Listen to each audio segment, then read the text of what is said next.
шайлоодон эле чыга алышат негизи, акча таратып эле жана фантастика убада берип эле негизи ошондон жоголот негизи партия парламентке өтүп алыпчы. А эл ишин көрбөйт чынычы.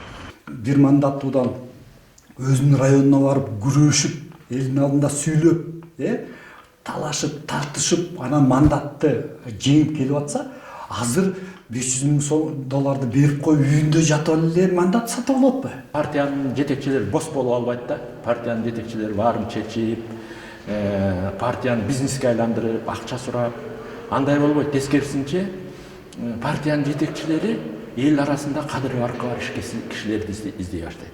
Ел конкреттүү билбейт кимди шайлап атканын. Партиянын гана атын билип, бул түздөн-түз ачып атканда коррупциядагы жол ачат. Экинчиден, жоопкерчиликке жанагындай. Эч убакта шайлоочулардын алдына барып, мезгил менен эсеп кысапта берип турган жок да.